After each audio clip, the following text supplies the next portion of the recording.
It's the Real Estate Podcast, brought to you by ANZ Home Loans for financial well-beings. The other thing is that investor activity rose very strongly through 2024, and that pushed up values, particularly in Queensland, WA and South Australia, which attracted a higher share of investment activity through 2024. And that's Eliza Owen on the Real Estate Breakfast from CoreLogic, and we will get back to her in just a moment as we bring you another episode of the Property Breakfast, insights and predictions, connecting you to the best real estate information across Australia 7 days a week, and over 1,000 episodes to digest. And you can stream us anytime on iHeartRadio, Spotify, Apple Podcasts and Amazon.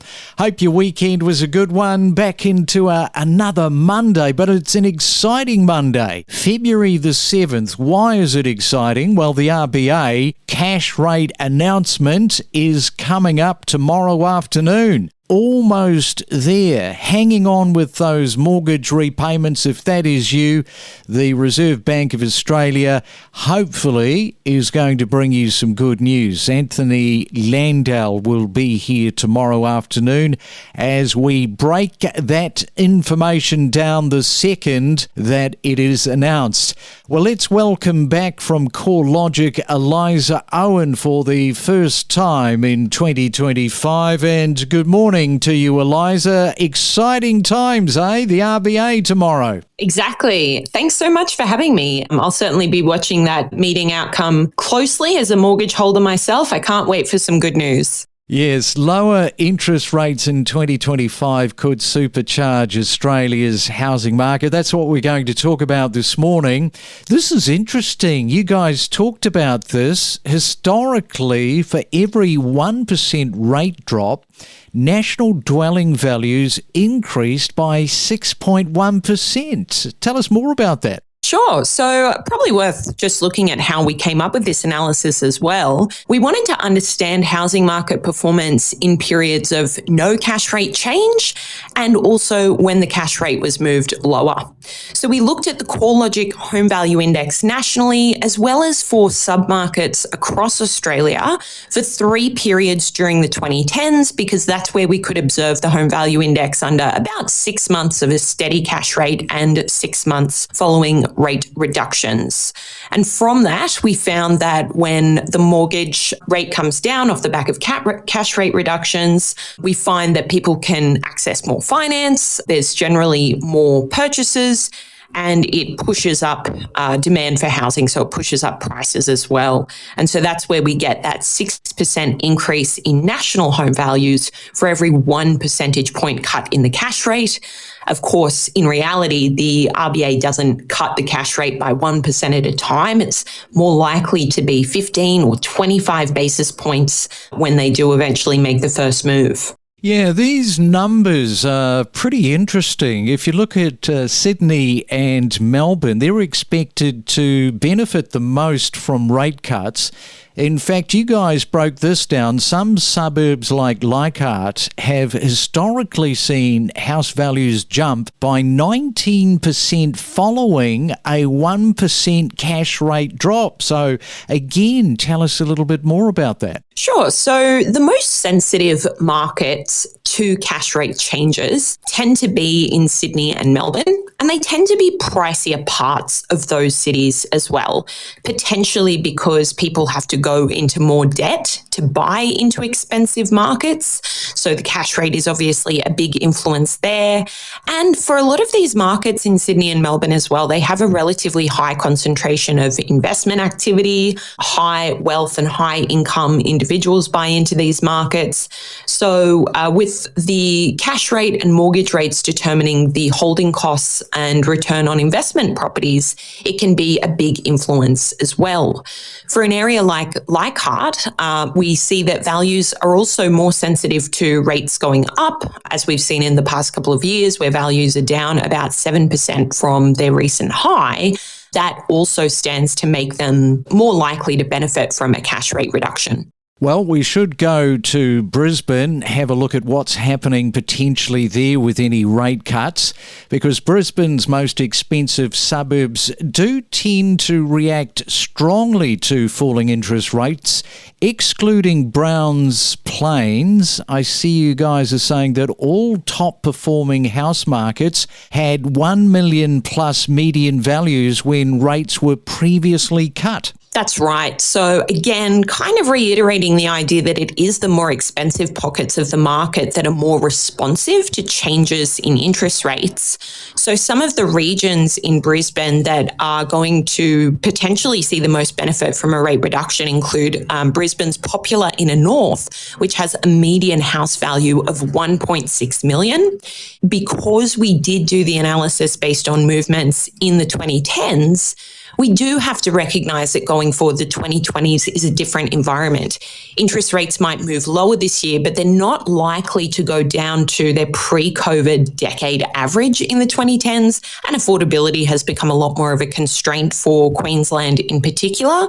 So it could keep a lid on price growth. I think what is important for us, though, is understanding which markets are going to be most sensitive. So it's also the relativity of the analysis that is hopefully helpful for buyers and sellers as well. Okay, and unlike Sydney and Melbourne, Adelaide and Perth, now they don't see dramatic changes from rate cuts. Perth's market is shaped by mining booms, while Adelaide saw slow, steady growth. So that's interesting because not everybody would realise that that would be the situation come rate cut time. Exactly. So I think what's important to remember is that Australia doesn't have one housing market. We have lots of different markets within markets, and they have different influences. So Adelaide throughout the 2010s was not very responsive at all to reductions in the cash rate post GFC. And instead, I think sluggish population growth kind of held this market back. For WA and Perth as well, we saw that the mining boom and bust was a more important influence on the housing market than interest rate conditions. And of course, that comes back to global economic demand as well. So it's important to recognize that a reduction in the interest rate doesn't just blindly mean prices rising everywhere. And the other thing to remember for Perth, Adelaide and Brisbane to an extent is that all of these cities have had extremely strong increases in value during rapid rate rises from May 2022. So potentially people were already pricing in rate reductions in their purchases, and that could see a bit of a lackluster response once they come down this year. All right, well, it's an exciting time because we're looking forward to potentially these rate cuts. When we come back, we'll talk more about the potential of what this is going to do with the market. Eliza's after this. Remember to follow us on any of the podcast platforms so you never miss a real estate podcast. You can follow us on Apple, Spotify and Amazon. Know your property with us. Of course, you've got those executive couples that can sort of pack a punch with what they can bring to the table, I'm guessing. So are you dealing with those? Yeah, dealing with a lot of the executive couples. And it's a really interesting space because you've got two types, the ones that are entering the market and buying your two-bedroom units, and then the ones that had bought in the two-bedroom unit market are trying to upsize from that and stay in the area if they can. A lot of people thought with those interest rate rises they'd be affected the most and that they would go backwards a little bit, whereas in fact a lot of those executive couples are very much getting the borrowing capacity of, say, 1 million to 1.2. So that market has remained quite strong, and there hasn't been a huge deal of supply in that area because they're selling within that 3 to 4 week range. So where one property comes on, another one sells. So it's kind of replacing the supply in the market. And then you've got those executive couples that are selling those two-bedroom apartments have really got a borrowing capacity of around 2 to 2.2, where traditionally back in 2022, they were getting up to about $2.5 million. We are just as addicted to property as you are. The Real Estate Podcast. And it is a real estate Monday. Do let us know what your situation is later tomorrow after the announcement comes through. Either way, let us know how that is going to affect your circumstance. And Eliza is with us from CoreLogic this morning. Premium suburbs in Sydney and Melbourne often act as bellwethers for the broader market. Now, I'm sounding a little bit like you here, Eliza. That is such an economist word. Yeah, a friend of mine was telling me that it actually goes back to agricultural terms. It's something to do with a sheep that leads the flock and has a little bell around it. Okay. But when we talk about it in economics, we basically mean a market leader. So a stat that you can watch out for, that when it changes, it's kind of a first sign that other changes will sort of permeate throughout the rest of the market. Yeah, and while rate cuts play a role in the housing demand, also got to have a look at these other factors like investor interest, migration trends. Gee, how is that going to sort of play out during 2025? And local economic conditions. All of that really does matter just in terms of what happens with not only the interest rate, but the calendar year of real estate. Yeah, absolutely. So some of the other factors that we're looking out for in 2025 that could influence the market are things like a normalizing level of overseas migration. Obviously, we got a lot of catch-up migration in 2022 when borders reopened to overseas migrants post-COVID, but that is starting to settle down now. And in most regions, it is settling back down to pre-COVID averages. So that will affect probably rental demand, first of all, because overseas arrivals are more likely to rent when they first arrive in Australia. That could in turn affect the investment proposition for some markets.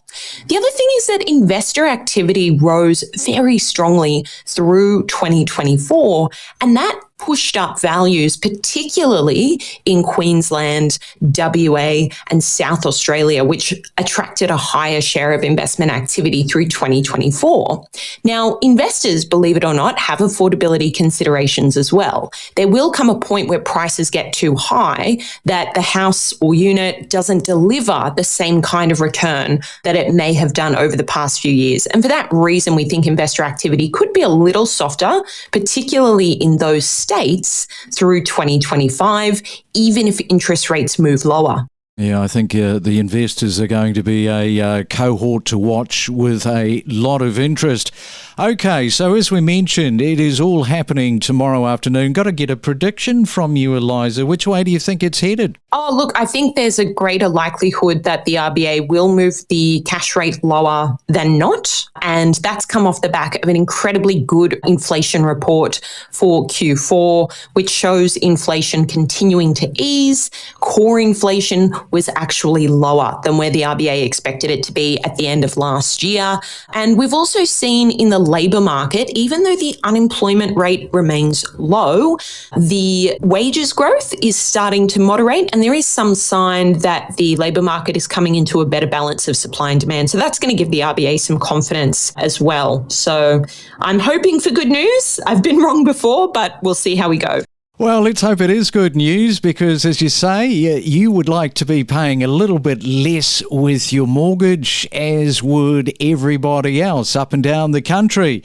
And that'll do us. That'll wind us up on our Monday morning. Thanks again for popping back on to the Real Estate Breakfast, and it will all play out tomorrow. Great. Thanks for having me. From interest rates rising, a shifting landscape, rentals running hot, clearance rates, a tight rental market, buyer-vendor sentiment. We cover it all every morning from 6 a.m. on the Real Estate Breakfast. We connect you to the best real estate information across Australia. The Real Estate Podcast.